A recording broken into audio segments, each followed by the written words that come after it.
Federal government unveils plea bargaining guidelines to speed up dispensation of criminal justice. This has necessitated the need for standard guidelines for the implementation of plea bargaining provisions contained in our laws. House of Representatives to pass 2024 appropriation bill on Saturday, 30th December. Official laying and passage of the budget will be slated for Saturday, 30th December 2023. Renewed hope agenda on healthcare, capacity building training for 120,000 frontline health workers to commence across the country. Work together so that we achieve the targets we all set for ourselves. And on Good Morning Nigeria today, we examine cybersecurity, threat to personal data.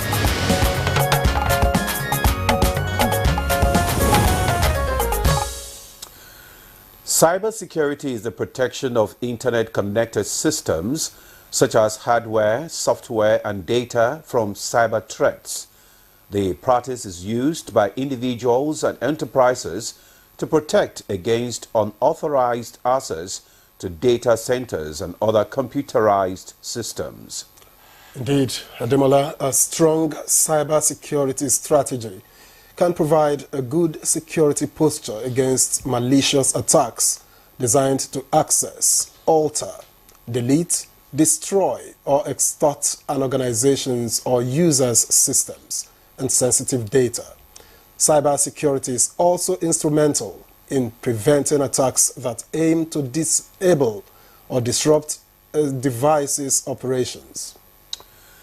With an increasing number of users, devices and programs in the modern enterprise, combined with the increased deluge of data, much of which is sensitive or confidential, the importance of cybersecurity continues to grow. The growing volume and sophistication of cyber attackers and attack techniques compound the problem even further. Now, let's make clear, Ademola, that the cybersecurity field can be broken down into several different sections, the coordination of which within the organization is crucial to the success of a cybersecurity program. Yeah, right, Victor. Maintaining cybersecurity in a constantly evolving threat landscape is a challenge for all organizations. Traditional reactive approaches in which resources were provided towards protecting systems against the biggest known threats, while lesser known threats were undefended, is no longer a sufficient tactic. To keep up with changing security risk, a more proactive and adaptive approach is necessary. Absolutely. Ademola, keeping up with new technologies, security trends, and threat intelligence is a challenging task. It is necessary in order to protect information and other assets from cyber threats, which take many forms, by the way. Major challenges that must be continuously addressed include evolving threats, the data deluge, cybersecurity awareness training, the workforce shortage and skills gap, and supply chain and third-party risks. And why is cybersecurity important? What are the elements of cybersecurity and how does it work? What is the ultimate guide to cybersecurity? These are some of the issues we'll be raising with our guest as we focus on cybersecurity, threat to personal data. I am Ademola Adeoye. Thank you for joining us on Good Morning Nigeria, the third episode for the week. Third episode already? Yeah, it is. Well, time flies. I am Victor, so it's a pleasure to also welcome you to the program. We are reaching you from our studio here in Abuja. And as usual, we will be taking highlights of the morning news in a bit. Snippets of business news will follow, and much later, newspaper review with Chukwudi Okoli-Obaja. A break beckons now, just so that Mina Daniels will take the morning news. Good morning, Mina. You look gorgeous, by the way. Good morning to you, Victor and Ademola. Thanks for joining us on the Morning News. The federal government has laid the template for ensuring that principles of accountability, equity, integrity, and transparency are observed in the practice of plea bargaining offences in Nigeria. To this effect, the plea bargaining guidelines for federal prosecutors that will enhance standard practice is now in force. The objective of these guidelines is to, inter alia, among other instances, guide the prosecution and the defense in reaching a plea bargain agreement that is, quote, in the interest of justice, public interest, public policy, and the need to prevent abuse of legal process. Presidential CNG initiative, a component of palliative intervention of President Bola Tinubu, is engaging stakeholders exploring boundless opportunities that exist in CNG processing and utilization. Program Director, Presidential CNG Initiative, Michael Oluwagbemi, noted that with the right information, the ongoing gas revolution can be harnessed to realize the President's dream of job creation and cheaper alternative fuels for Nigerians. Economy is one that also allows us to do significant import substitution. The infrastructure around creating that pool so that the gas is cheaper and it can reach the people is what the PCNGI is doing. Speaker of the House of Representatives, Tajuddin Abbas, says the 2024 appropriation bill will be passed on Saturday, December 30th, 2023. At the assumption of plenary, the Speaker mandated all standing committees of the House to submit reports of budget defense to the Committee on Appropriation. I want to inform you that the official laying and passage of the budget will be slated for Saturday, 30th December 2023. In between these two dates, all other activities like harmonization and compilation and processing of the bill will take place. Minister of Labour and Employment Simon Bakola Long has officially tendered his resignation to President Bola Ahmed Tinubu to enable him take his seat at the Senate of the Federal Republic of Nigeria as Senator representing Plateau South Senatorial District. In a statement by Special Advisor to the outgoing Minister on Media, Market Simon Macham, and later submitted to the President on Tuesday, 19th of December 2023, the Minister reminded President Tinubu that after exhaustive legal processes, the Court of Appeal declared him as a duly elected Senator representing Plateau South Senatorial District and directed the Independent National Electoral Commission, INEC, to issue him the certificate of return.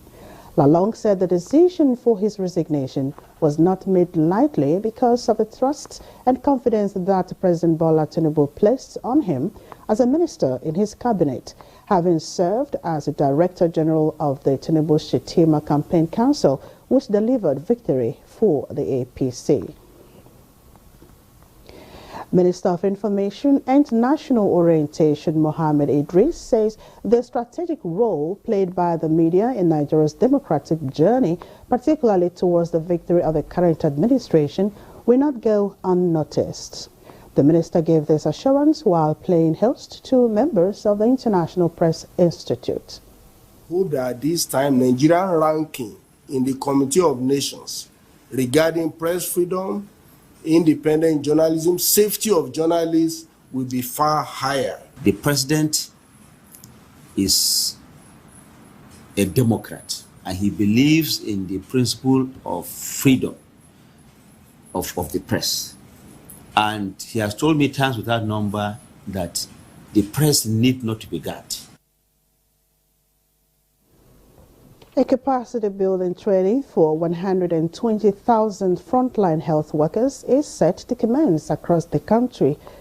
It's a federal government initiative to achieve the renewed hope agenda on delivery of quality health care to all citizens. Coordinating Minister of Health and Social Welfare, Professor Mohammed Pate, made this known while speaking at the fourth quarter 2023 review meeting of the National Traditional Leaders Committee on Primary Health Care Delivery in Abuja. Our commitment, our resolve to work together so that we achieve the targets we all set for ourselves to help our people. And that concludes the morning news. And Demola and Victor will continue with the program after this break. You're welcome back. You're still on to Good Morning Nigeria, coming to you on the network service of the NTA. And on business news, federal government spends 375.8 billion naira on electricity subsidy between January and September 2023 as power consumers pay off 782.6 billion naira for the commodity during the same period.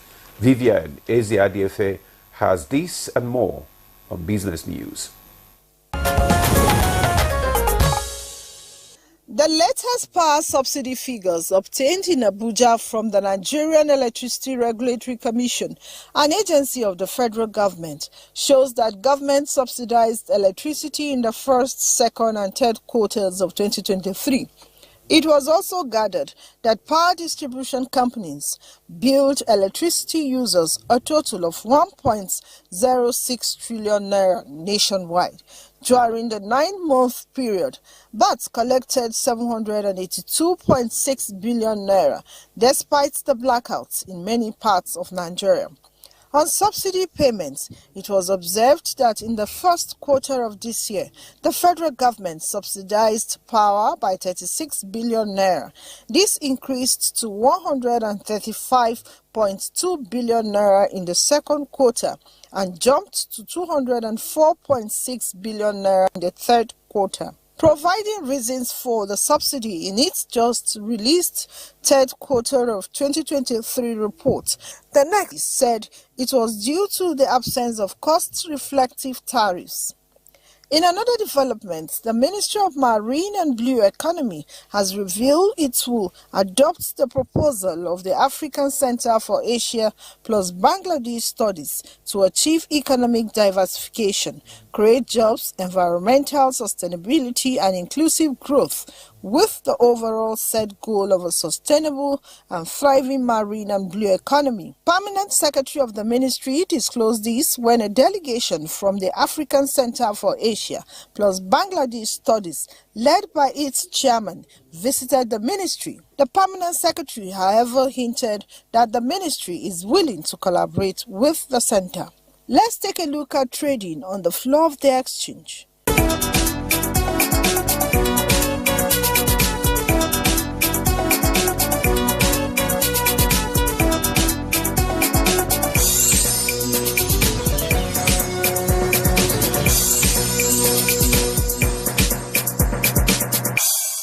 With business, Vivian Eziadiefe.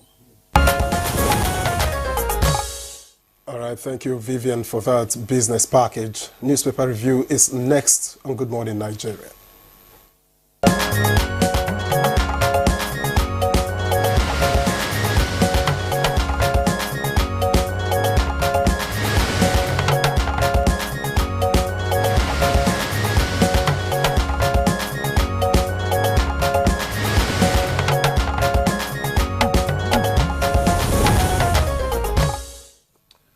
Yeah, it's time for newspaper review, and we have a reviewer here. Chokes, good morning to you this morning. Demola, I am fully here. Good morning to you as well. Victor.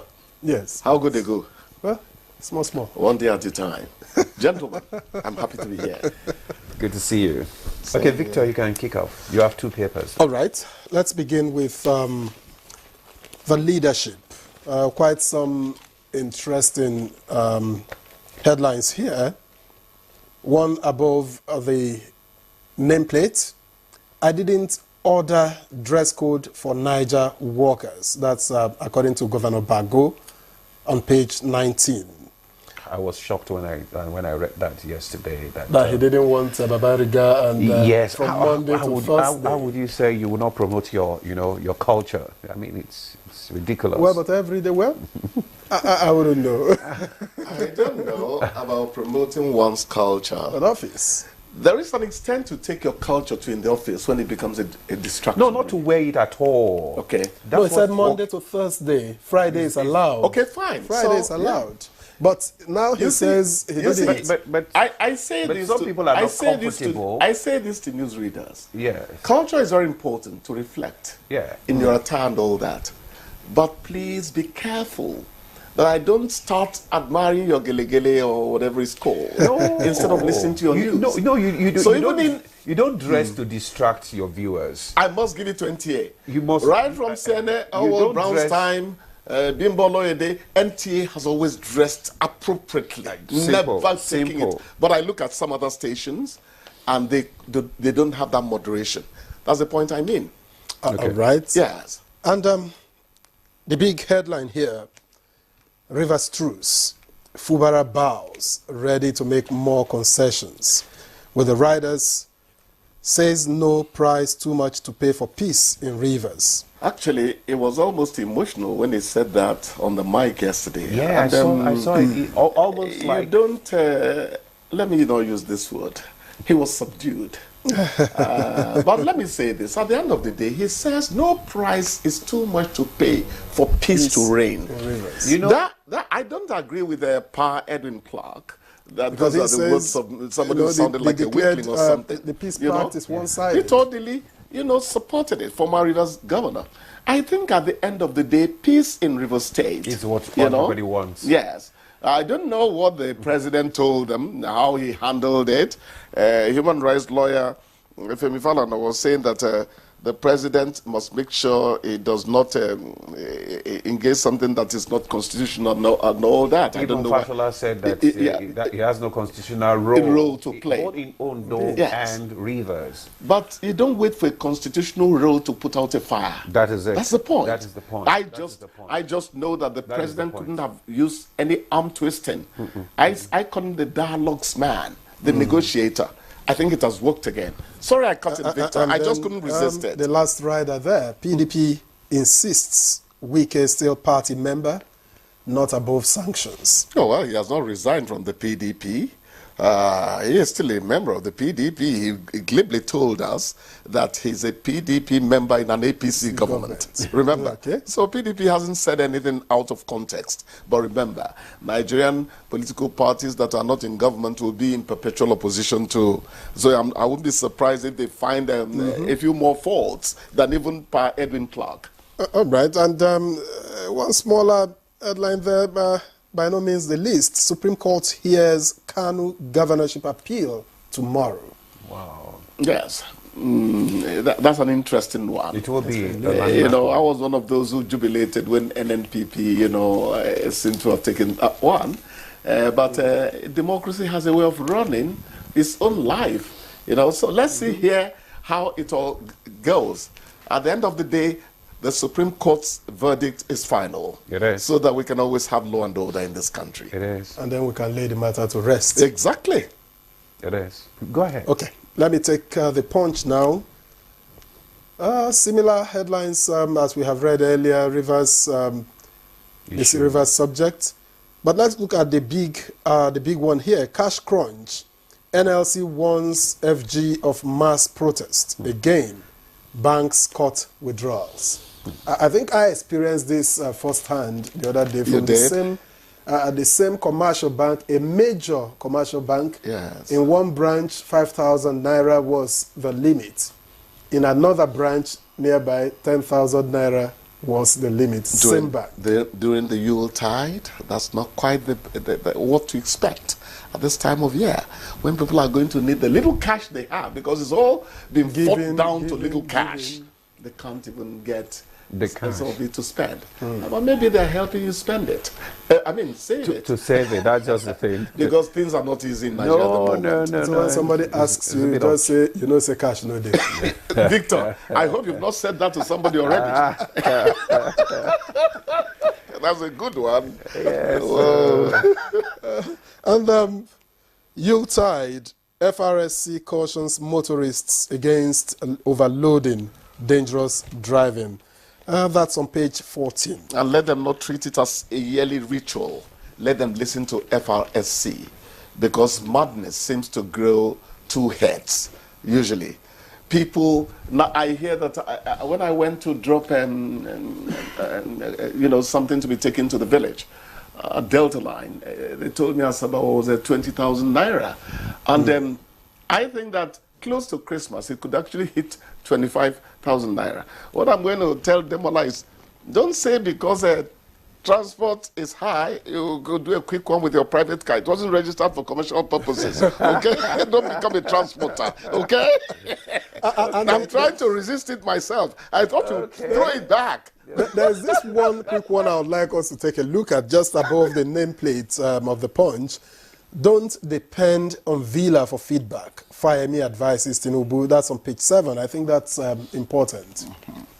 I didn't quite get the details of that. I saw it. Don't depend on Villa. But it's plain. It's plain. Don't depend on Villa for feedback. The people around you. Okay. But look out there. Okay. From other places. Okay. Don't just get the feedback from within the circle there. Okay. That's a good one.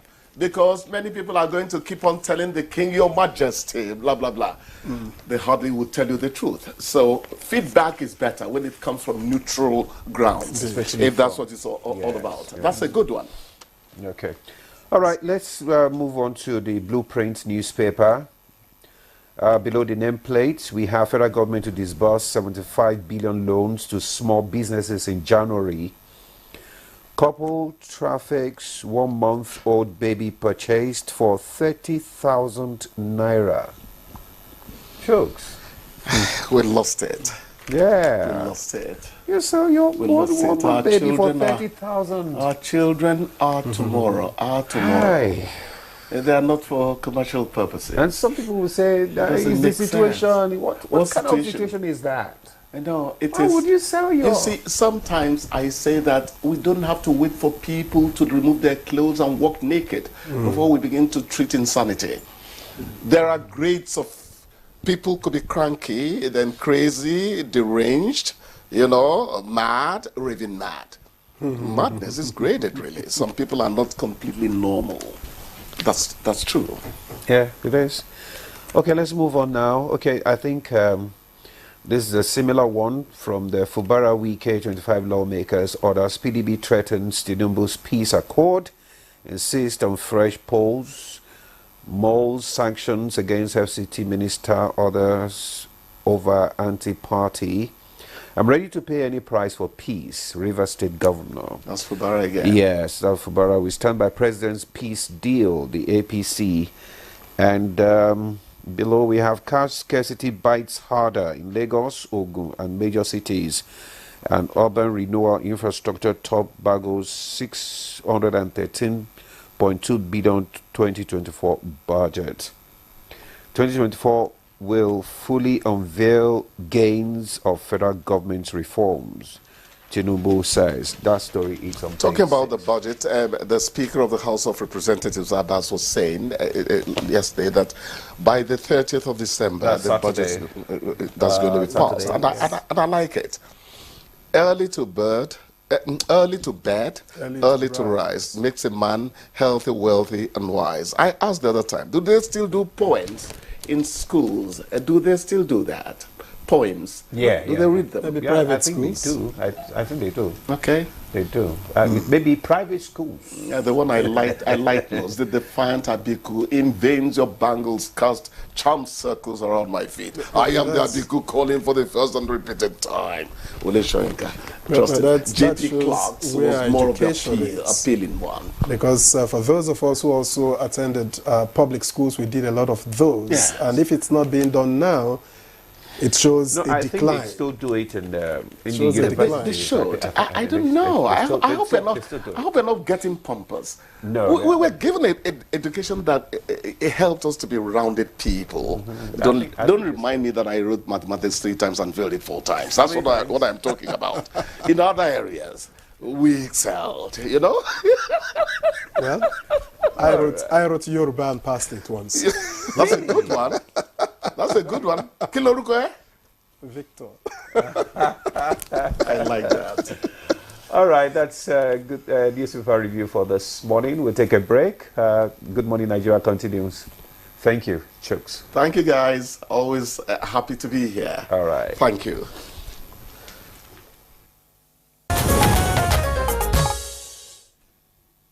All right, Good Morning Nigeria is live on the network service of the NTA. Before we begin our conversation tagged Cybersecurity, Threat to Personal Data, let's take this background report by Joseph Osen. The use of softwares such as malware Flipboot by cybercriminals to unleash attacks on the cyberspace has become a major threat to global economy. With the software, mischief makers attack bank accounts, impersonate and steal corporate information for exploitation. For instance, they use malware to undermine the security of devices by copying fake login screens of banks. The moment users enter their login details on the fake page, their data is harvested and transmitted to the malware operator's control point, from where the data is exploited. Reports have it that more than 2 billion individuals who use online services worldwide have had their personal data stolen or compromised. In 2022, Center for Strategic Studies revealed that cybercrime cost the global economy as much as $1 trillion United States dollars.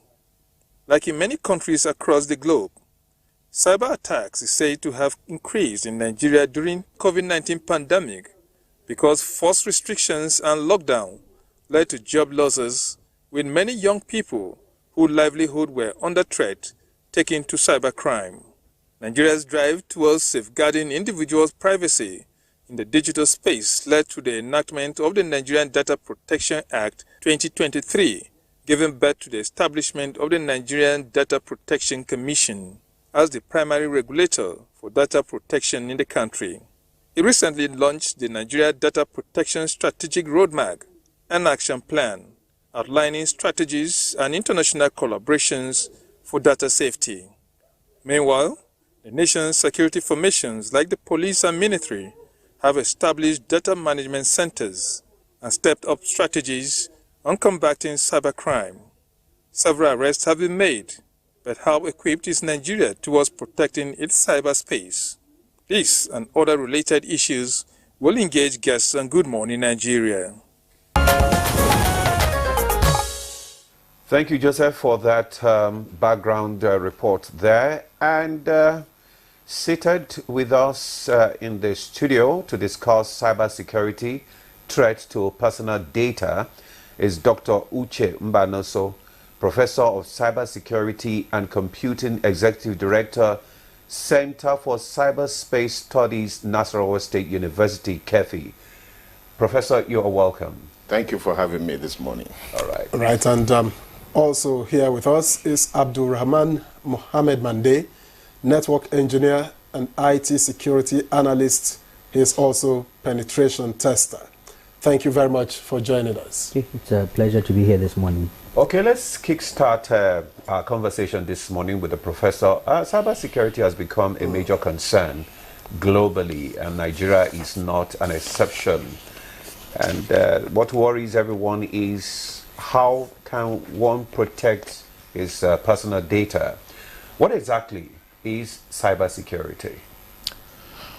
Well, cybersecurity is a buzzword used as a means of protecting ourselves, our infrastructure against the criminals in the cyberspace or digital arena. And so it means how do we contain the vices of the criminals, the fraudsters that parade themselves within the cyber digital space, as it were. So the totality of things we do in order to remain using the digital space for productivity and efficiency, which was the original design of the internet, or as it were today, cyberspace, is to enhance the world, you know, whereby we are living in a modern society. But in that, some criminals has crept in to use it for their own personal advantage, as it is in ordinary world, in the physical world. So whatever is happening in the physical world today has also migrated to the digital world. So, but what makes it quite difficult is the fact that we are all, every nation is grappling to understand the cyberspace. Okay, every nation is grappling. Every nation on the face of the earth. Okay, so it's a major concern. Major concern, because it's a domain that we really don't understand, because there are so many dynamics that plays out in this particular world that is created by humans. Okay, let me stay with you, Prof. Let me stay with you. The first reported cyber murder was said to have taken place in the US in 2002, where a an underworld don was in hospital and needed to undergo a minor surgery.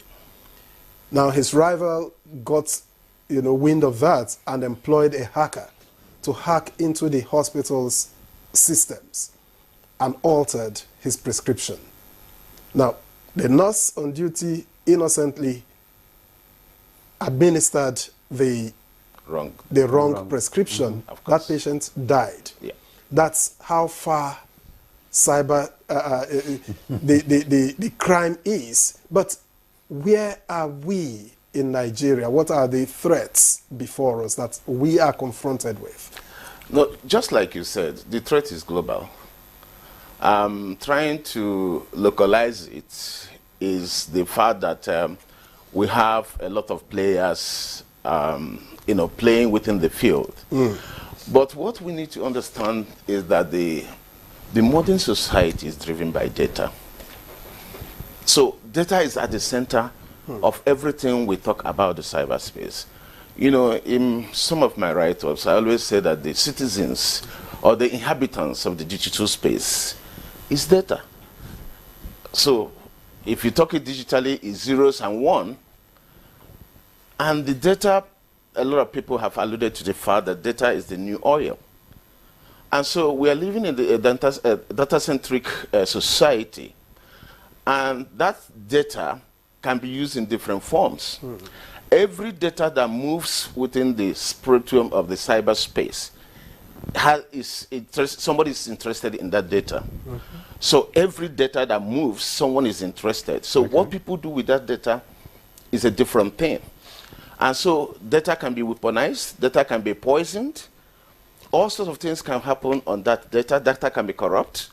So it depends on the motive or the motivation of the intruder, what he wants to achieve, the skills, the expertise, and the knowledge of how to use that data to harm. That is what is actually the differentiator. So if you bring it locally, when we understand that data is the main thing in the cyberspace, just like we have a Data Protection Act, that's a good start. But we need to know the starting point of what Data Protection Act can do and what it cannot do in the whole ecosystem of protection. Okay, thank you, Dr. Mbanaso, for your opening remarks. Okay. I wanted to ask Mohammed, you are more into the infrastructure and all those more technical bits. How secure is Nigeria's critical infrastructure against cyber attacks and the likes? Okay. Well, in view of the fact that, remember in the last election, the INEC couldn't upload the presidential election because of this issue of hackers. So how secure is the critical infrastructure in Nigeria? Right. Okay. So if we are to look at the infrastructure that we have at large in Nigeria, okay? So I have been doing a lot of threat hunting, threat research, understanding the threat posture in Nigeria. And frankly speaking, I would say we're a little bit far behind in terms of data security and cyber security. Okay. Reason being is I do penetration testing. Okay, I engage actively. I test systems. Okay, so I can be able to understand the level of threats, the severity of the attacks. And a lot of these systems that we have today can be backed by, like the doctor said, a lot of regulations that we can have in place. But once we start having these regulations, we need to also make sure that they are serving the right purpose. Now, if we look at some of the threats that exist today, we have threats such as malware, all the cyber threat actors, all these hackers, Yahoo, and so on. So they try to exploit some kind of weakness which exists in our systems.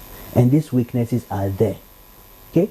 And since Nigeria is starting to become digitalized, okay, we're starting to understand our data capacity. So if we don't implement the right security at the early stages, it makes us very susceptible to compromise. So therefore, our security landscape is trying. I would just say it is trying. We still have a little bit of way to go, but I believe we will get there. Okay. Okay. Thank you very much, Abdulrahman, for your thoughts there. Now we can now join our Lagos studio, where we have another guest, Dr. Ashogbon Oluwayomi Godwin. He is the President, CEO of Global Tech World Professional Limited, a certified internet hacker, forensic investigator, prolific writer, and legal practitioner. Welcome, Dr. Ashogbon, to Good Morning Nigeria. And good morning, Nigerians. Okay, good to have you join us in this conversation. If you have been listening to the conversation here, we're talking about the issue of cybersecurity threats to personal data. And we have the Prof and Abdulrahman has explained to us what cybersecurity is. But Abdulrahman raised one important issue, that is the issue of legislation, that is regulation exists. Do we actually have laws, security laws and regulation that exist to protect, you know, the data here in Nigeria? Thank you, sir. We do. One of them is Cyber Crime Act 2015. This Cyber Crime Act 2015 was enacted by the government of President Jonathan, the former president. And the main objective of this particular act is to ensure that cybercrime is curbed to the minimum level. Unfortunately, many Nigerians are not aware of this act. They are not aware of this act. And also, in this act, we have about 58 sections, 5 parts. This act contains offenses and penalties, which I will recommend that many Nigerians need to go and download from the internet and read this particular act. Because for Nigeria to have enacted this act, or for the government to have enacted this act, they have seen this that we're experiencing today, the menace we are seeing today coming. So government, in one way or the other, the legislative has been proactive to have enacted that particular law. But I will suggest, as an expert in the field, that this particular law needs to be reviewed, because these issues of cybersecurity is a perpetual thing. The cyber criminals are not waiting. The internet developers are not waiting. All these attacks happens every seconds. Every 39 seconds, attack take place all over the world. I quite agree with the prof there, Professor Uche, that if the right infrastructures are not in place, it will be difficult for Nigeria to combat this very law, these very issues that we're facing in Nigeria.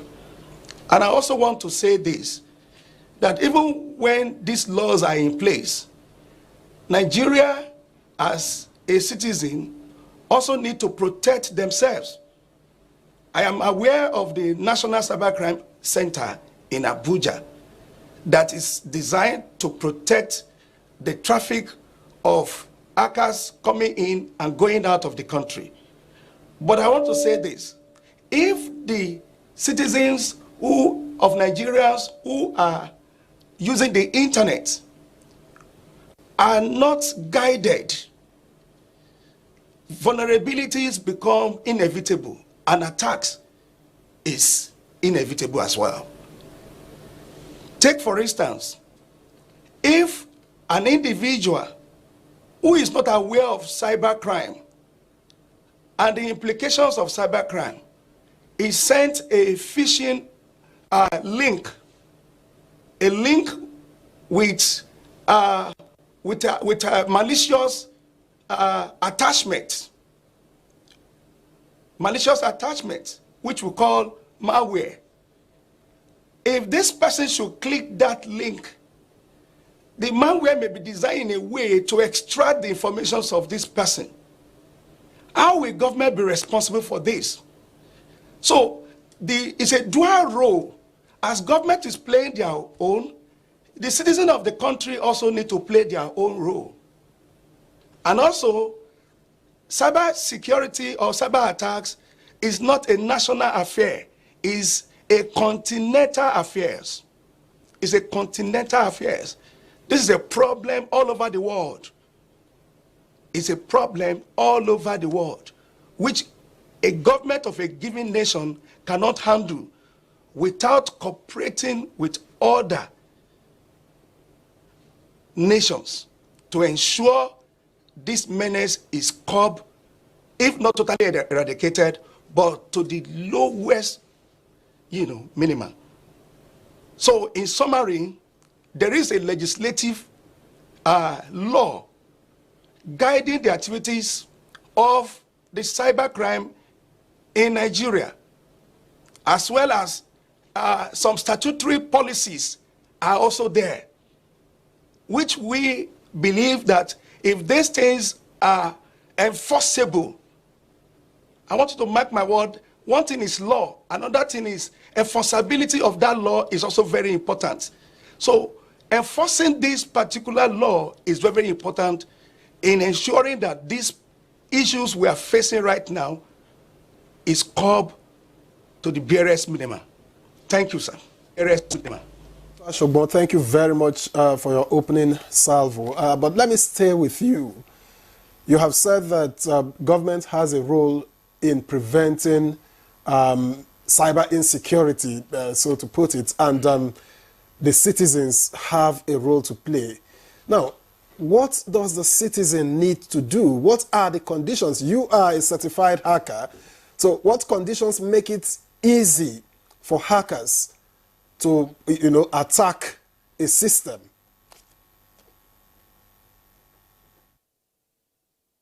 One of the things the citizen needs to do is to ensure they are fully aware of the cybercrime in Nigeria.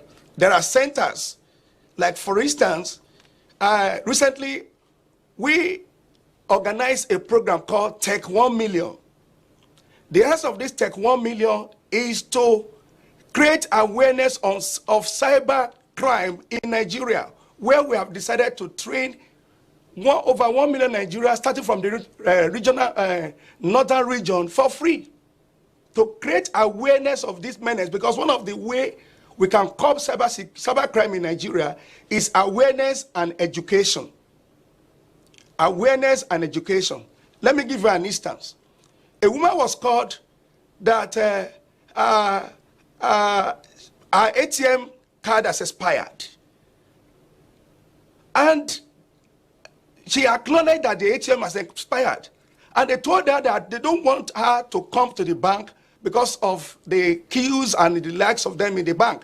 The woman agreed.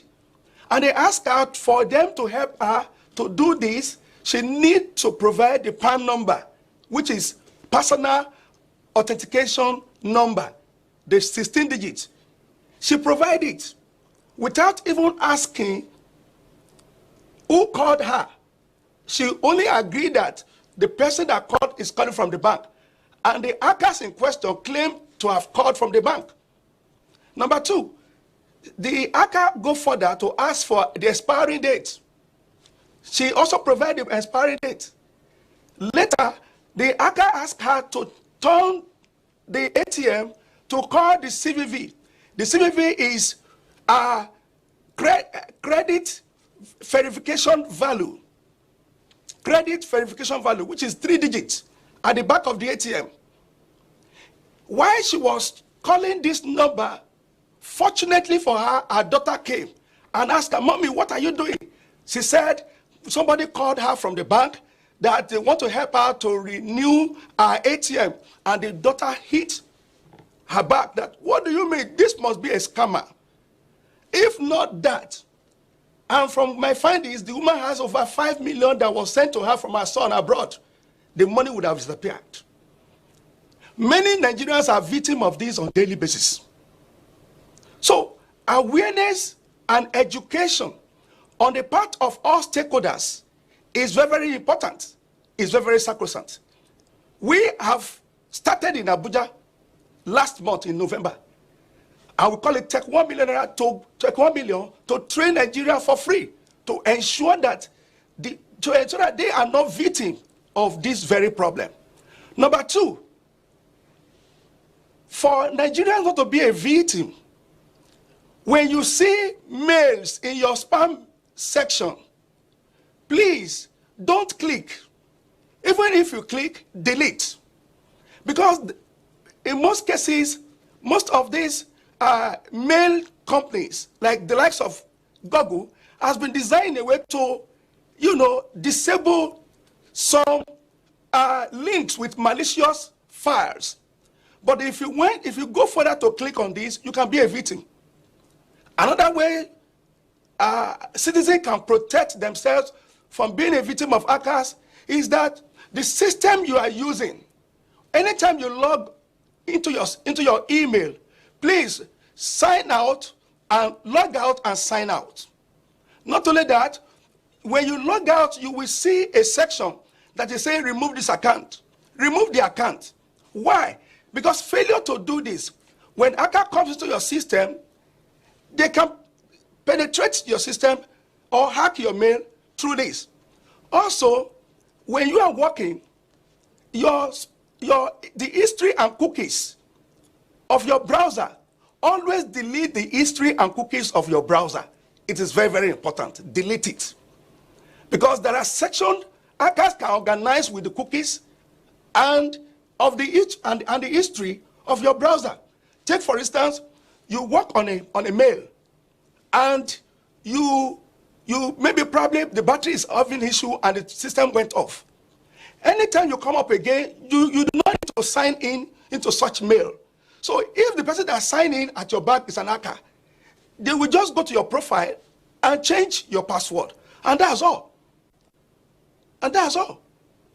Another way you can protect, citizens can be protected, is that anytime you are using a password, username and password on a system, and the system asks you to save, don't save. The implication of this is that if your system is stolen, there is no need for the hacker to stress themselves to log into your mails. You'll be wondering that why am I talking about mail? Mail is one of the fastest, the popular way hackers can get details about everything about your life.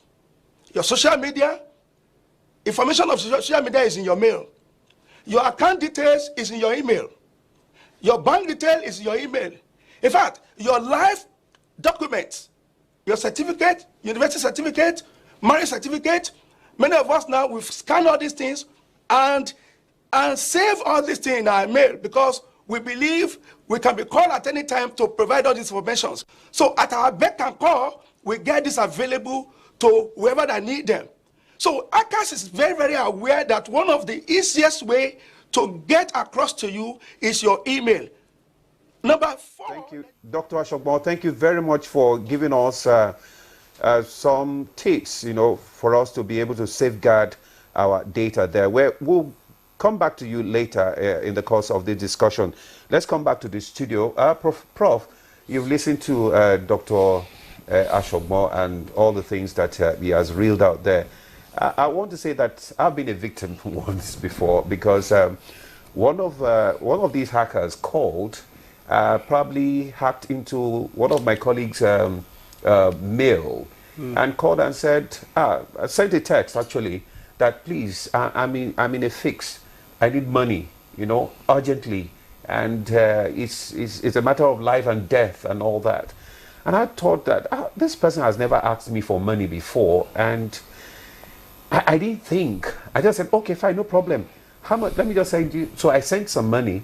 Then after a while, about 5 minutes later, he sent a text again and said, please, I need more. I said, but you have not even said thank you. And you're asking me to send more. I was infuriated. I was angry. I stormed out of my office and I went to the studio. Once I got to the studio, I saw this person there. I saw this, my colleague in the studio. He's an engineer. I said, but you just sent me a text. And I said, oh, I'm sorry. I refused to send you a text that my mail has been hacked. It's hacker. It's not me. I said, wow. So, you see, that is the problem, lack of awareness, which he talked about, and weak legislation. So how do we begin to create this awareness, and how do we strengthen our laws, to fight these hackers? Thank you very much. Well, let me start from user awareness, which is very fundamental. Education and awareness is very, very fundamental in trying to combat cybercrime as it's were. More importantly, to understand the mindset of hackers, the prevalent tool they use is what we call social engineering. Okay.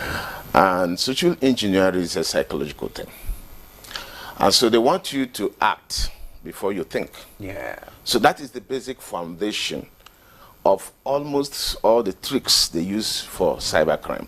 Like the example you gave, your friend's phone was hacked, and this young man actually, who hacked the phone, is now sending you a message, sending something that will make you feel sympathize. Yes. And with that, you don't want to neglect your friend. You don't want to let your friend down. Yeah. And so that is what he capitalized. And with that, if we call it emotional intelligence, they use a lot of emotional intelligence. Yeah. And then you act. And so fundamentally, creating awareness is very, very important. But the issue is, how do you create the awareness? How do you educate? Yeah. But let me go back, before I come back to this, let me go back to the issue of act. From theoretical perspective, we have 3 elements when we talk of IT, which is technology, process, and people. Then when we talk about cybersecurity, we look at it from also 3 tripods. We look at legal framework, policy, and technology. Now, in each of these layers, you need to understand the roles they play. Now, if you look at the legal framework is reactive. It's not proactive. Okay. Okay? Policy is also reactive, not really proactive, so to say. Technology can be made to be proactive. So you need to understand where all these elements comes in, all these components. And when you go to the protection pillars, you need to know where the Cybercrime Act fall in. You need to know where policies fall in. Like the young man said, policy cannot rudimentally protect any individual. Okay. So what protects the individual is, what are the technologies that are in place to ward off the attacks before they happen? Yeah. How is the user aware of the social vices or the social engineering arts that these guys use. Okay? So when you put all this together, you can be able to have a framework of protection whereby I normally classify cyberspace in 3 layers. I classify the national layer, the organizational layer, and what I call the personnel layer. So you need to know the roles of these layers in positioning your cybersecurity, because you using the infrastructure, you either go through a network provider or you go through your organizational infrastructure. Okay, so you are like the last mile. The organization is also working within the terrain of its own perimeter. So it's either is also providing the infrastructure or is merely using the infrastructure. Then at the national layer, which is supposed to be the overall protection capability of a nation, need roles to play. Because we are talking here that the center of everything we're talking is data. Yep. So how do we ensure data minimization? Because when you have a very data minimization framework, that helps you, because he talked about the fundamental thing of everything we're talking is vulnerability. Without vulnerability, there wouldn't be any attack, there wouldn't be any threat. So what a nation does is to reduce the surface of vulnerability that can be exploited by a hacker. And that has to be done at national layer and organizational layer. And then because when you have done at the national layer and organization layer, then the personnel layer is actually somehow protected. Yeah, so we are left with the social engineering aspect that has to do with the human psychology, tricking you to do things ordinarily you are not supposed to do. Now, so if you look at what we are doing, like he said, we are trying. We have policies, we have frameworks, we have national policies and strategy. We have all that. But where is the problem? Where are the gaps? We need to identify the gaps. Why are these things not minimizing the threat? Okay. So when you now look at that, the gap is one, the how we collect data. We need to understand the life cycle of data.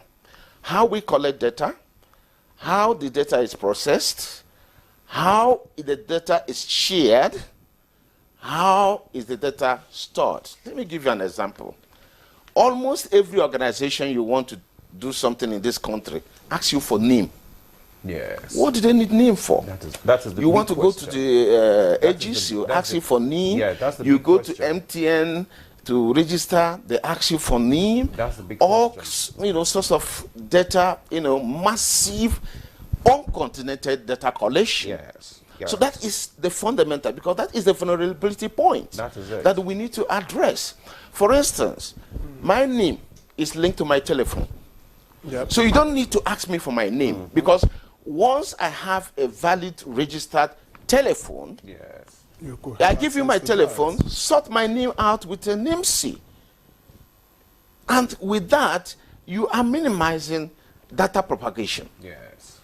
So these are the fundamental things at national level has to be addressed. So you have collection of that data, silos way of collecting data, isolated. And sometimes these data are written in a piece of paper. And you don't know what happens, how that piece of paper, whether it's actually destroyed in a normal way or they just leave it. Let me give you an example. Each time you go to register a phone, the same provider, MTN, for instance, they still ask you for your name. Why do you need my name for the second time or third time I'm registering? That name is already in your database. Yes. While the name is already linked. So let me tell you. So what I did in one of the occasions, I pretended that as if I forgot my name. And the young lady went to the dustbin, asked me what was the last time I visited. And I told her, She went to the bin and picked up my name. I was so surprised. And I said, oh, so this name I filled, you just want to see somewhere so anybody can get access to it. Yeah.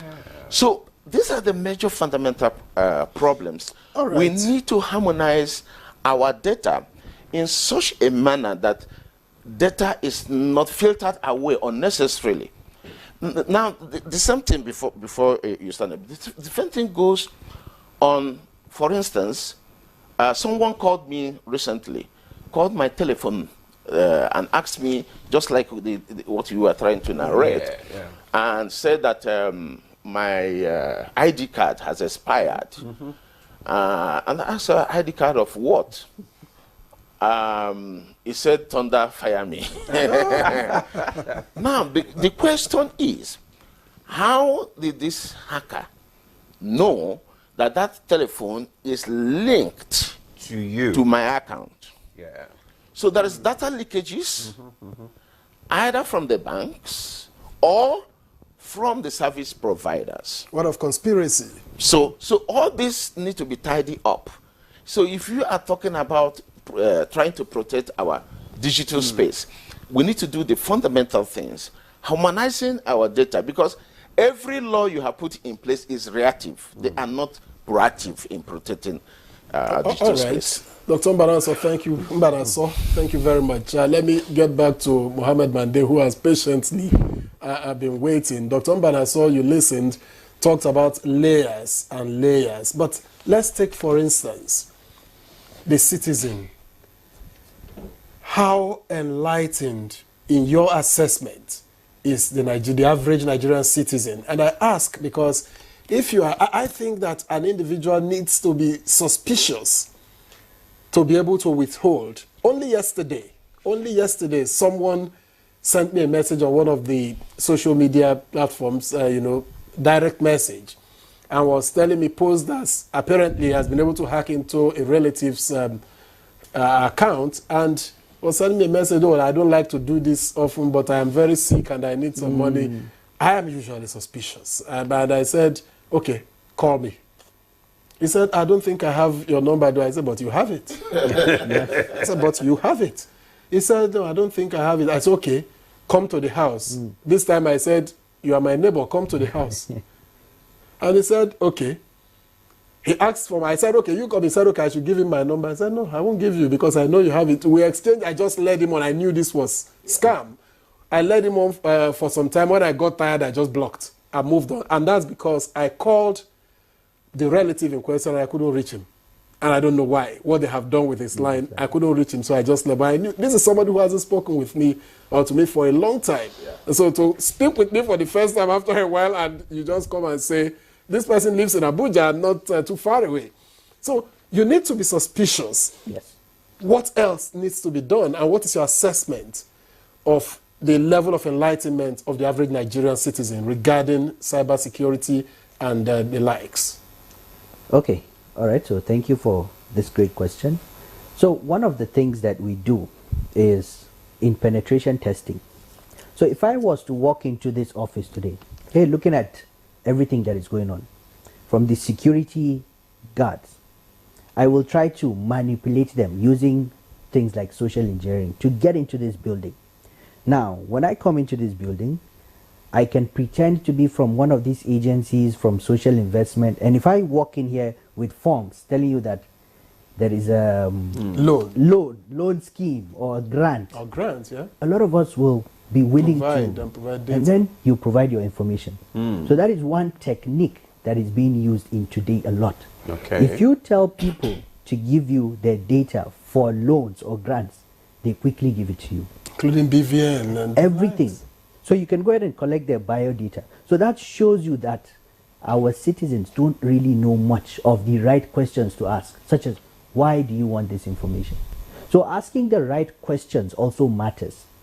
And when we take it from, when we leave an individual, we go to companies. Companies, like the Prof said, collect information from you. So them holding on to that information increases their liability because they're collecting too much information. And if you look at the global cybersecurity industry, they have policies in place, they have laws and regulations that govern how much data you can collect. Let's take, for example, we have GDPR, which is General Data Protection Regulation. This is a European Union law. It applies for European nations. So it governs how you collect data, that is data minimization, collecting only the minimum amount of data you need to process whatever you need to process. That is one of the criteria. Two, ensure that you have consent of whoever you're collecting information from. In Nigeria, we just go ahead and sign up and people collect your data. If you go to many offices, I've gone to many offices, like Prof said, you go into the rubbish bin. They dispose of your data. And that is why you see forms, people buying food, and then you see people seeing granules and you see your personal information. So things like this, we need to be aware, and we need to make sure that the companies are responsible for destroying data. So like Prof said, data goes through a life cycle. You have to be able to destroy data at the end of your retention period. Okay, so there are laws, of course, that govern how long you should hold data. So by enforcing these policies on organizations, we can protect data at that level. Now, coming back to individuals, we need to, so education and awareness plays a very huge role. I am a cybersecurity trainer. I do trainings and I do offer this, I tell people what to do. Now, as people are not aware of some of the dangers of the attacks, for example, you go to an internet cafe, you just plug in your flash. You remove that flash, you plug back into your laptop. That computer is a public system. Many people access it. You don't know what they've downloaded. You don't know if the internet cafe has antivirus inside. So you're exposing yourself to more threats. For example, anytime I go to internet cafes, you find out the software is not licensed. So they use cracked software. So that is one of the problems. We cut corners. Okay, so if you use a cracked software on your system, you are introducing more vulnerabilities and more risks.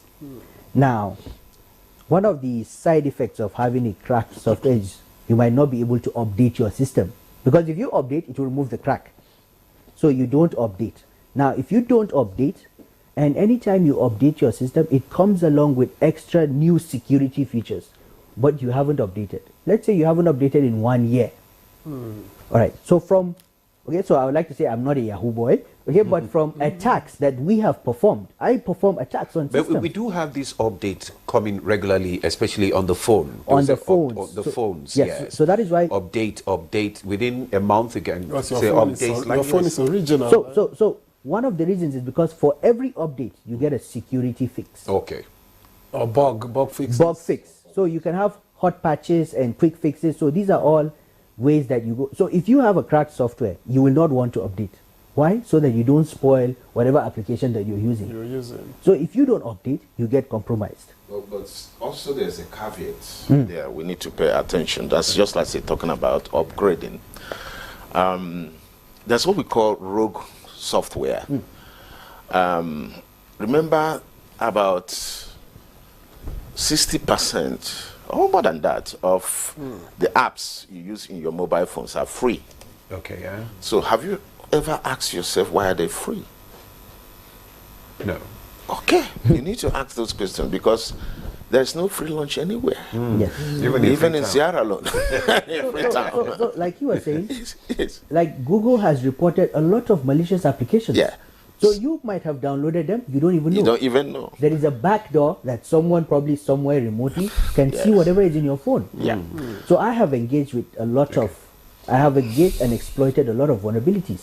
And people don't seem to understand what the hacker sees behind the scene. Yeah. So I can tell you that, oh, your phone was hacked. You might just think, well, it is just a simple hack. But you don't know what happens behind the scene. Yeah. I can actually download your entire contact. I can send an SMS from your phone remotely. Yeah. So these are things that we need to be aware of. And one of the reasons why I do tell people this is I like to show so that you can understand what really goes on. So how I got into the cybersecurity industry was I attended a training a long time ago. Okay, and then I saw how much I was being very careless, especially on social media. Most of us will go ahead and post everything. You post your, let's say you have a Facebook account. You post your name, your email, your phone number. You post your spouse's name, your dog's name. Pictures. Everything is there. Pictures. So you're giving out too much information. So as individuals, we need to limit the amount of information that we post. If you want to use your name on social media platforms, don't use your name. Use a nickname. Use an alias. Something that will not put reference directly to you. So we need to know how to basically sensitize people on some of this. But if you don't put your name and, you may not be identifiable. How would people be able to identify you and say, okay, this is... Because you'll be confusing the public. Your name can go, right? But you minimize the amount of information. It depends on which platform. Facebook, your you name, push to the but public. your family and the people around you. For instance, I'm not in Facebook. Okay. Because from day one, I know the objectives of Facebook. Facebook was an MSc project. And so when I was doing my PhD, we reviewed Facebook. And what the most important thing is to look at the future. Where is this leading us to? Okay. So what Facebook, TikTok, all those, most of the social media platforms are actually sponsored for massive collection of data. And so right from the onset, I'm not in the Facebook. Ask my children, never put me in the Facebook or share my pictures. Or Instagram. So, so that is very, very important. You need to know, like Abdulrahman said, you need to know the kind of information you put on the social media. Okay. Because that is very, very important. And another thing you can do, like you said, is to use pseudonyms in some platforms. Okay? And then, like in the Facebook, there is public and private. Yeah. So when you now have like a trusted allies, you can actually, they can actually see more about you.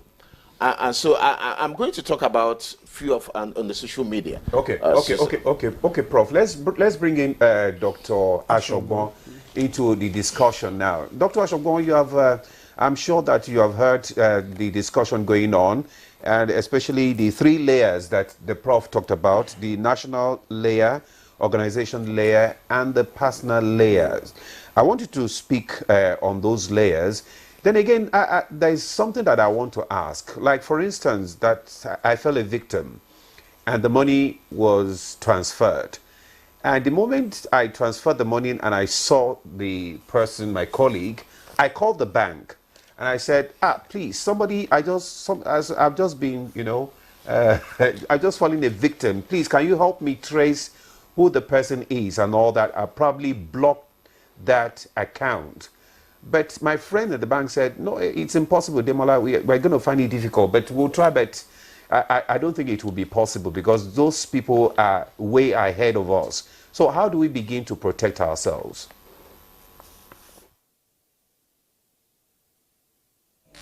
The two speakers in the House, the two guests in the House, I really appreciate their contributions this morning, and Prof particularly, and my brother there. On the issue of the three layers that Prof raised, this is very, very important. The national layer, the organizational layer, and the personal layer. If these three layers can be nexus, can be connected to develop a solid framework, the cybercrime or cyber attack in Nigeria, if not totally eradicated, it will reduce to the barest minimum. Now, my contribution to this also is that some measures also need to be looked into when we are considering the framework of these three layers. Number one, we need to develop a national policy, both at national, at state, at the local government, at also organization and personal. Number two, a law like the Cybercrime Act 2015 needs to be reviewed. A lot of things needs to be, a lot of sections needs to be amended in that Cybercrime Act.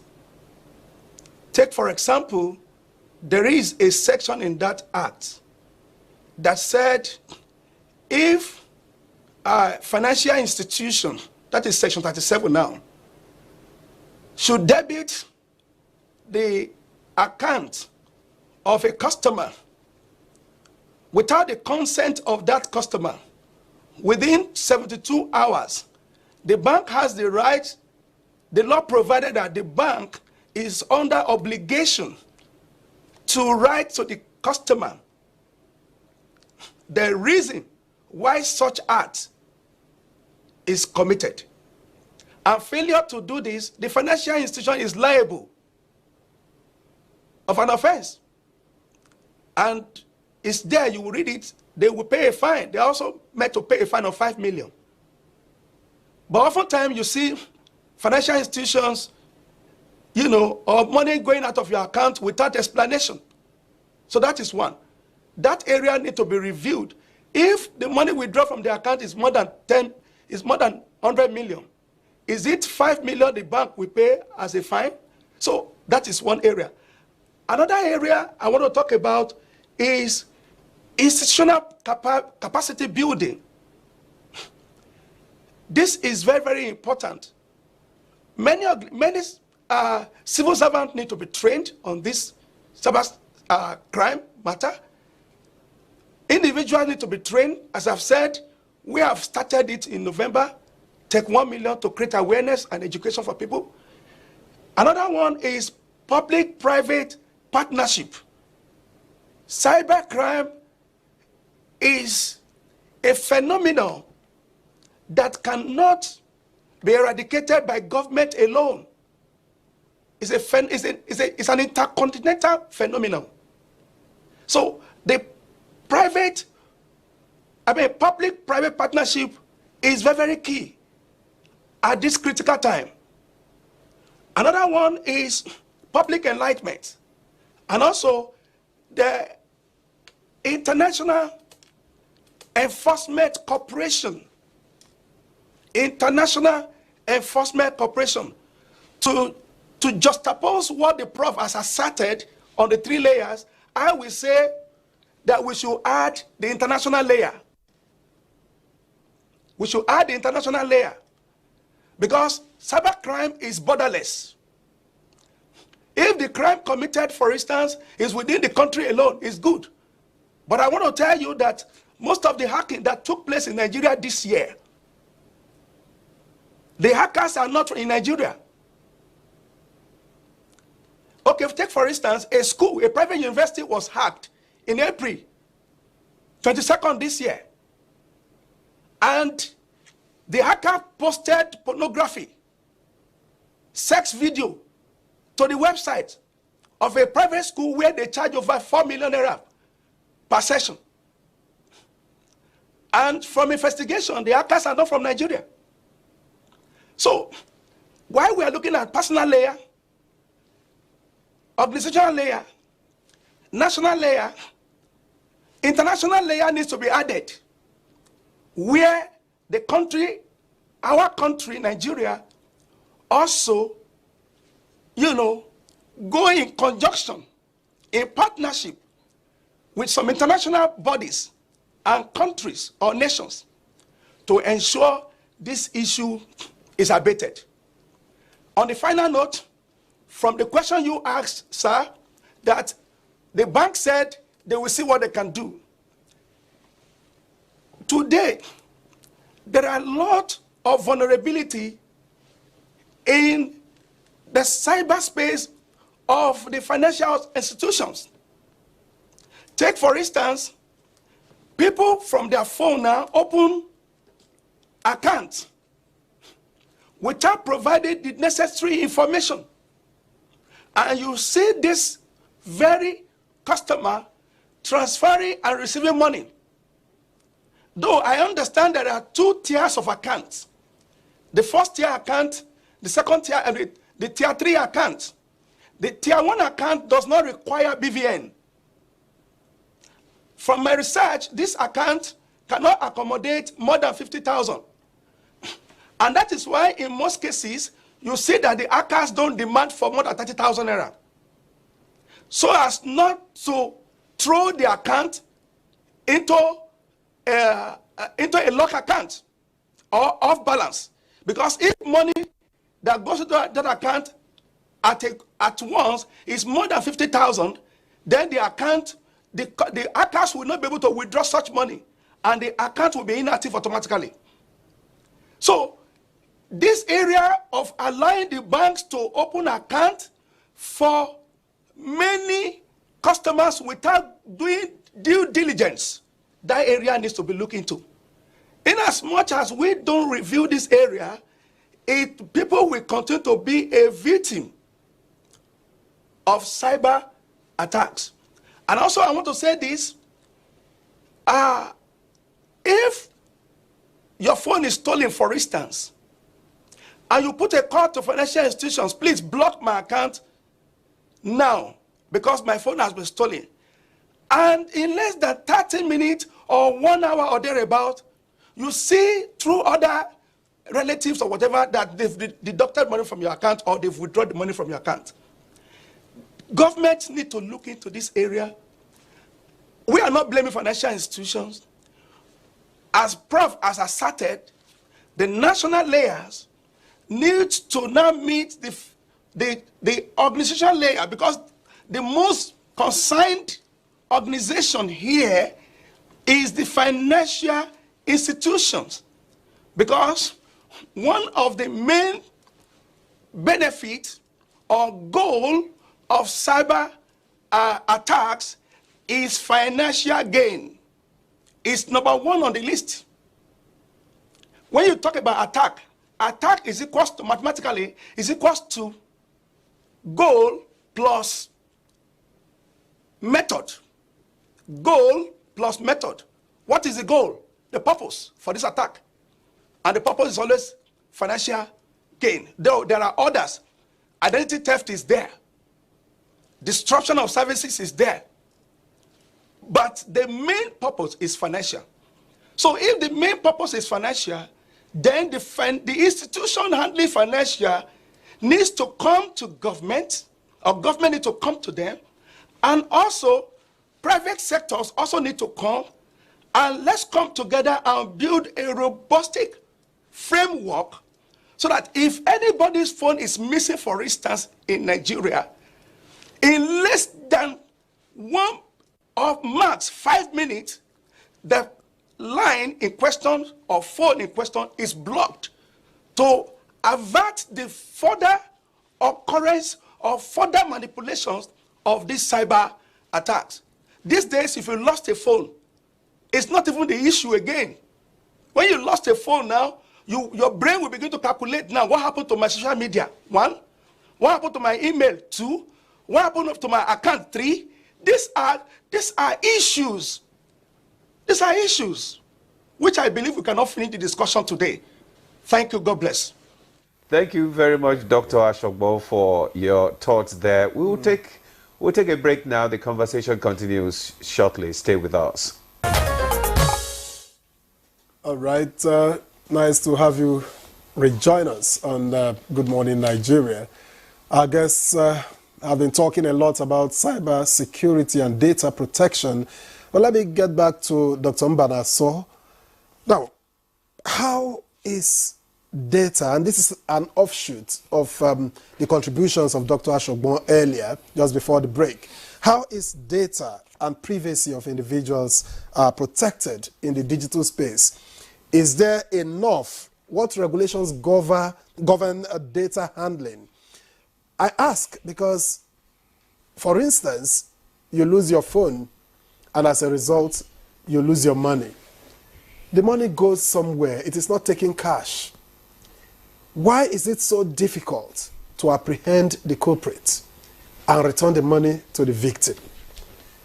Another part of it is, even when you ask a bank, for instance, oh, block my line, and they block it, you will go through hell to unblock it, even as the owner of that account with everything staring you in the face. You will go through hell. It's as if you've committed a crime by asking them to block for you. How protected is the individual? Okay, thank you very much. Thank you for this wonderful question. There's one fundamental thing Dr. Abaso said, and I want to record that. Okay. Which the Cyber Act policies and whatever, protection, data protection, and all that. Like he was giving an example. If a bank commits data breach, for instance, the fine is not proportionate and appropriate to the crime. And so the gap is that most of these policies and acts are not risk-based. You have to do a thorough risk assessment. The risk assessment should inform every component of your act or your policy, so that whatever you are doing will be proportionate and appropriate, because there are two key words. Are they proportionate? Are they appropriate? So that is where the gap is. And you see, like Abdulrahman said, the banks are not cooperating because they take the loopholes in the policies and the laws. Okay, so, and this is why you need a risk-based approach. When you have a risk-based approach, you'll be able to situate every item of the act or the fine you are projecting. But remember, I said that the policies and the frameworks and all these acts are reactive. So they're not proactive. So why do we want to wait for the crime to be committed? Why can't we prevent the crime from being committed? So that is, countries are moving away from being reactive to being proactive. So how can you be proactive? That's another question. The way you can be proactive, for instance, if you go to the United States, for example, they have many centers of excellence dedicated for different aspects of the cyberspace. Okay.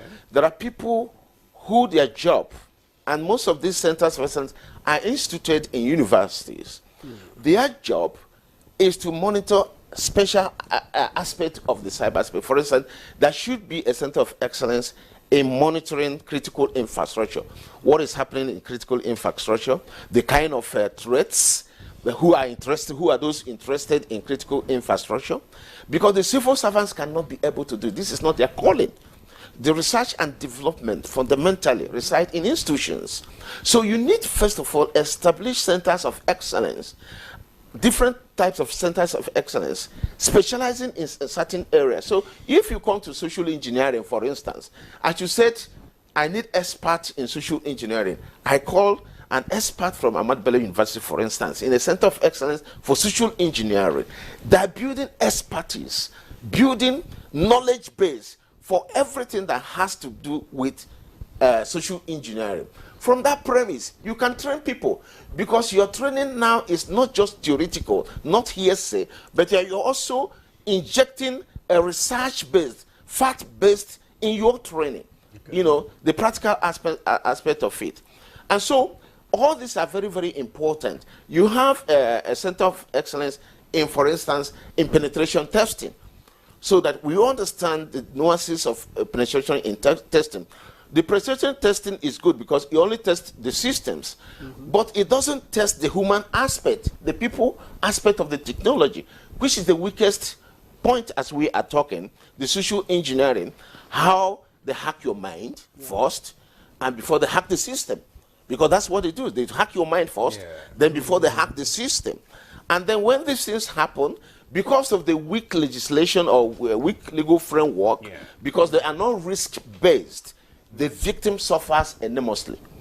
And the banks, or for instance, when we talk about the financial institutions, has no recourse. They have no repercussion. So most times, 90%, 99% time, the victim bore the brunt of the failures of institutions, the failures at the national level. So we need to begin to look at ways of being proactive rather than being reactive, waiting for the crime to be committed before now we begin to look at ways to do this. To remedy. Yes, so nations are moving away from reaction to being proactive, to being active on the business. And you need to build infrastructure for this, layers of infrastructure, and it must be diversified in such a way. And then when you diversify it, you need to also have a coordination point where all these are correlated. Another problem we have is that a lot of efforts are being made in Nigeria. But the problem is these efforts are in silos. There is no real handshake between law enforcement agencies who are fighting cybercrime.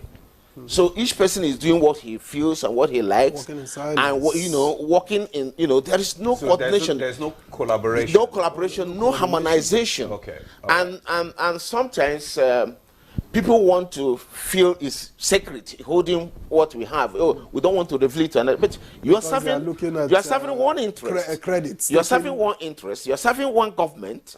And every agencies of the government must be trusted to perform their duties diligently. Indeed. And so nothing should be hidden among the agencies. And so they can work very well. Okay. Prof, I have to interject you right now so that we can allow Abdurrahman to also contribute into this discussion.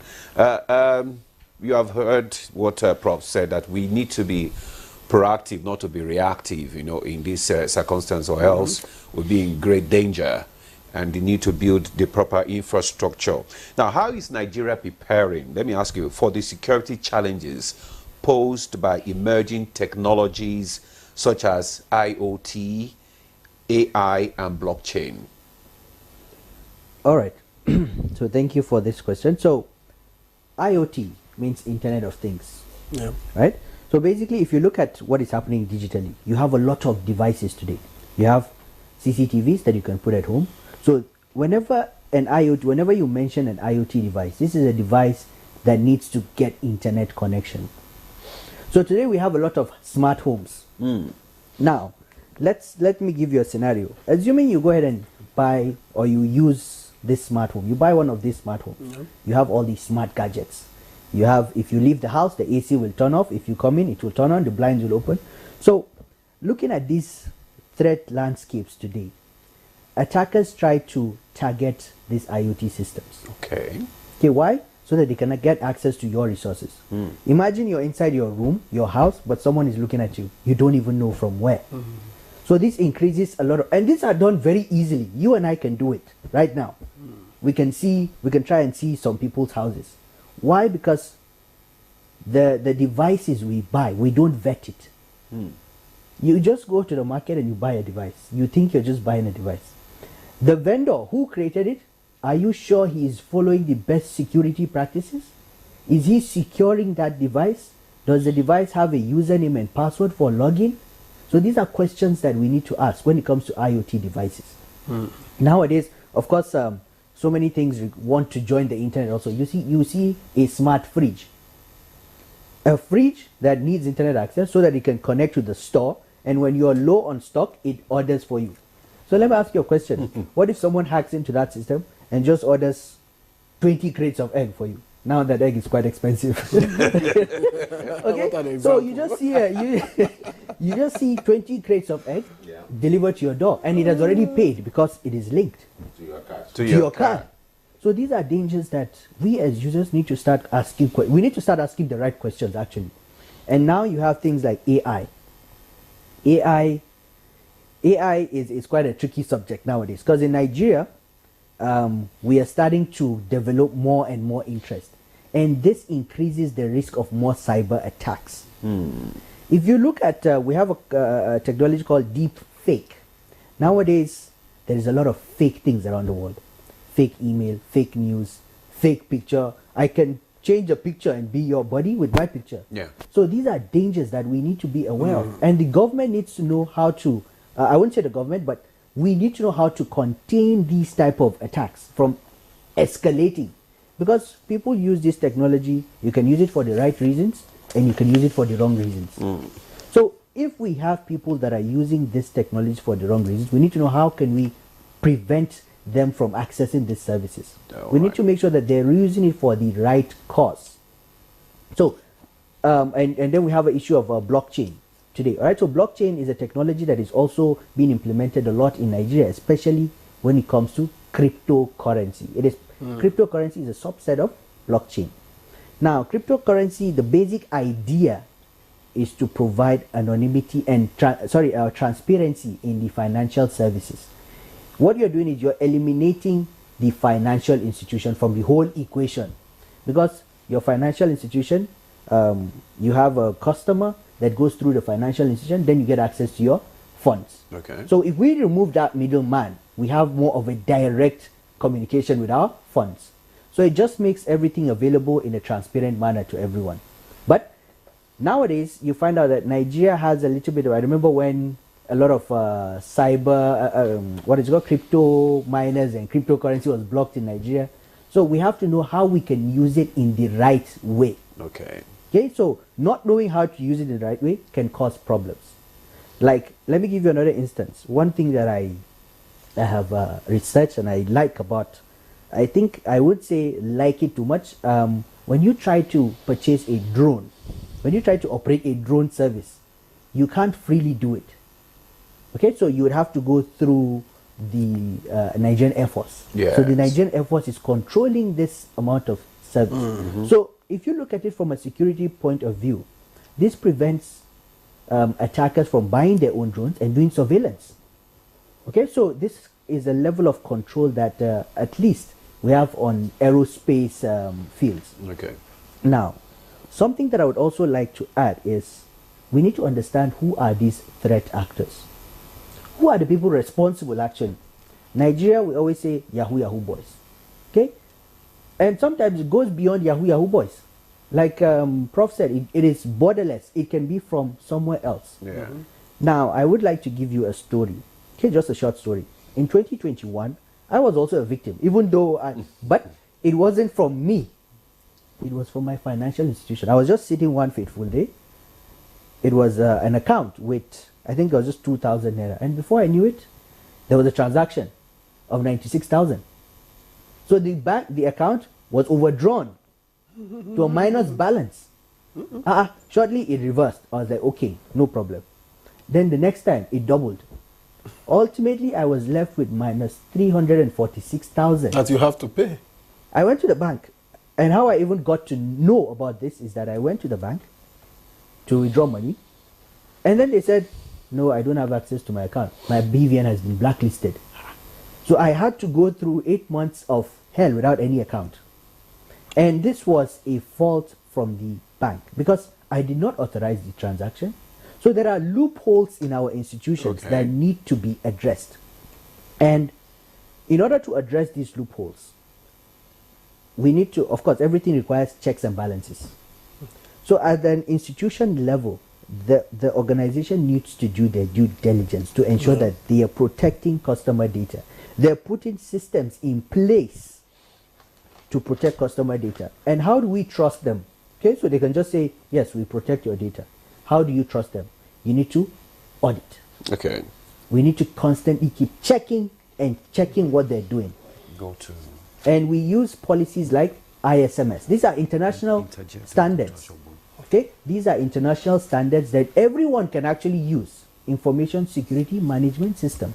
I do believe that if we implement standards, then we stand a chance of protecting our infrastructure better. All right. Okay. Thank you very much, Abdurrahman. I think this discussion is something we are unable, we wouldn't be able to exhaust it in one day. But for today, let's head to Lagos and get Dr.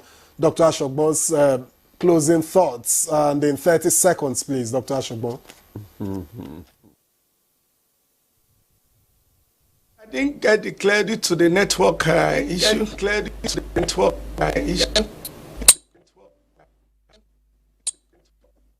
Recap the question, sir, please. Recap the question, sir, please. Said your closing remarks, because we have just a couple of minutes to end the program. So in 30 seconds, what are your closing remarks on this subject? I acknowledge that we may not be able to exhaust everything today. We may have to have another date for this conversation to continue. Very much, sir. What I want to say in my closing remark is that the government should get ready, the organization should also get ready, the Nigerian citizens should also get ready to work together in harmony to combat this menace that is coming to Nigeria, if not even in Nigeria. So if we come together as public, private entity, I am very sure that the cybercrime in Nigeria, if not totally eradicated, but reduced to the barest minimum. Thank you. Much, Dr. Asogbo, for your thoughts there. That's Dr. Asogbo Oluwatoyin Godwin, is the president, CEO of Global Tech World Professional Limited, a certified internet hacker, forensic investigator, prolific writer, and legal practitioner. Thank you very much for your thought, for coming on Good Morning Nigeria. Thank you. Now, let's come back to the studio and let's get the final parting words from Professor Uche. What would you, how would you cap it off? Thank you very much. I think we have mostly dealt with local issues and forgetting the bigger picture of a threat. Remember, Abdurrahman talked about the threat landscape. Okay. So we are forgetting the bigger threat. And the bigger threat is the state actors who are today using the cyberspace to be able to harm other states. That should be our much more focus than the little ones within. And I give you an example. You know, we are talking about upgrade, and I was talking about what happens in the mobile design upgrade. Prof, in 60 seconds. 60 seconds. 60 seconds. Okay. Yeah, so what we are saying, what I'm trying to say is the issue of looking at the bigger picture of threat, which is the state actors. The capability of state actors in this realm is very, very important, because as it has been alluded everywhere, that next generation of wars, we're already seeing it happening, will be fought in the cyberspace. So how are we prepared as a nation to be able to stand that particular, if it comes on board for I guess us? that question will be answered when next we convene for this particular subject. Dr. Uche Mbaraso, many thanks for coming on the program. Thank you. Thank you. And Abdurrahman Mohammed Mande, network engineer, IT security analyst, and penetration tester. We thank you very much too for joining us on the program. Thank you for having me. Ademola? Well, that's Good Morning Nigeria for today. We'll be back tomorrow with another edition. I am Ademola Adeoye. Do have a wonderful day. All right, and I'm Victor Azo. Thank you for your company and enjoy the rest of your day.